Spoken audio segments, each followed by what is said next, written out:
আসমান কাঁদে জমিন কান্দে, কাঁদে উড়ে গেলে মান। ও আব্বাজিরা আমার শোনেন দিয়ে আল্লাহ বলছেন, বলে বান্দারা রে তোমরা ভালো আমল করো, কারণ বেশি করার দরকার নেই।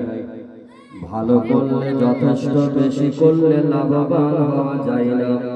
এই জন্য যদি বেশি আমল করো তে খারাপ থাকে সেটাও গ্রহণযোগ্য হবে না, আর যদি ভালো করো কম হলেও আমি আল্লাহ সেই আমলগুলোকে গ্রহণ করে তোমার মাগফিরাত করে দেব।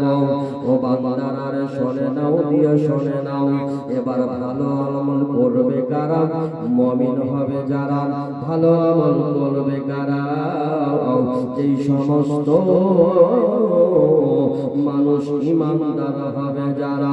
যারা ইমানদার হবে ওরা কখনো মানুষকে কষ্ট দেবে না।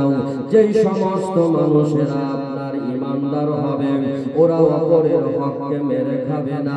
ওরা আপনার কেনা মানুষের কল্যাণার্থের জন্য নিজেকে অর্পণ করে দেবে, নিজের দিলকে উজাড় করে দেবে। ও আব্বাজিরা রে আসুন দিয়ে আমার নবী মুস্তাফা সাল্লাল্লাহু আলাইহি ওয়াসাল্লাম শিক্ষা দিলেন, বলে ও মানব জাতিরা রে শোনো শোনো, যখন কোনো ব্যক্তি তোমার দ্বারে আসবে, যখন কোনো ব্যক্তি বিপদযুক্ত হয়ে তোমার কাছে আসবে, তোমার কাছে দুঃখ খানাকে প্রকাশ করার জন্য আসবে, ও আমার উম্মত রে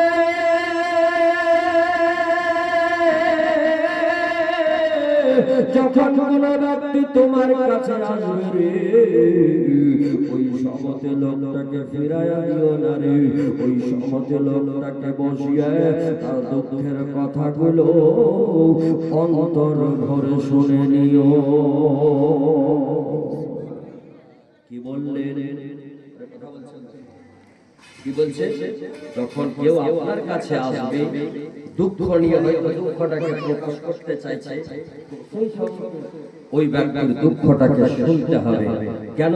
যখনই কোনো ব্যক্তির দুঃখের কথাগুলো আপনি শুনবেন, ওই সময়তে অটোমেটিকলি বেরাদার মুসলমান দেখবেন যে ওর কষ্ট, ওর দুঃখ যখন প্রকাশ হয়ে যাবে তখন ওর দিল এবং দিমাগ খালি হয়ে যাবে, শান্তি ফিল করবে। বলি সুবহানাল্লাহ।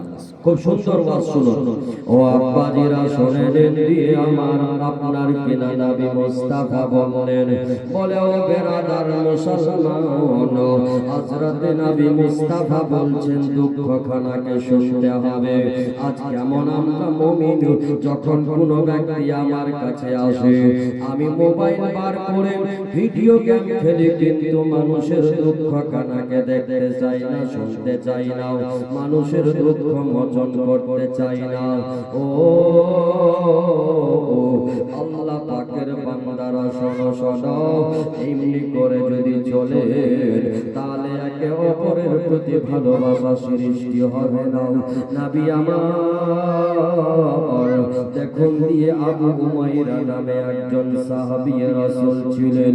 বাচপানার জামানা ছিল, শৈশবকালে হযরত আবু উমাইরা বলতেছেন দিয়ে আমার শৈশবকাল ছিল, আমি একটা ছোট পাখি ধরে নিয়ে এসেছিলাম। ছোট বাচ্চাদেরকে লক্ষ্য করবেন, ওরা বেশি বেশি আগান বাগানে ঘুরে বেড়াবে, ওখান থেকে পাখি ধরে নিয়ে আসে, ওই পাখিগুলো নিয়ে খেলাধুলা করতে ভালোবাসে কিনা বলো? দেখবেন ছোট ছোট বাচ্চা গ্রামে যেগুলো একটু বদমাশ টাইপের ছেলে, ওরা যাবে মাঠে, গাছে চাপবে, বিভিন্ন ধরনের পাখির বাসাকে উপরে, তারপরে ওখান থেকে ডিম সংগ্রহ করবে, কিংবা বাচ্চা পেলে বাচ্চাকে বাড়িতে নিয়ে এসে পোষবে। পোষে না?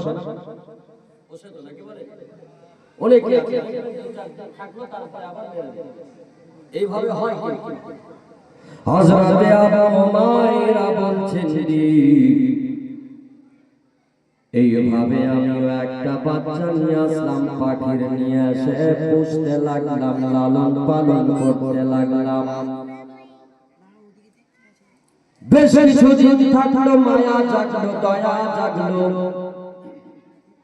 ওই বাচ্চাটাকে নিয়ে আমি খেলাধুলা করতাম।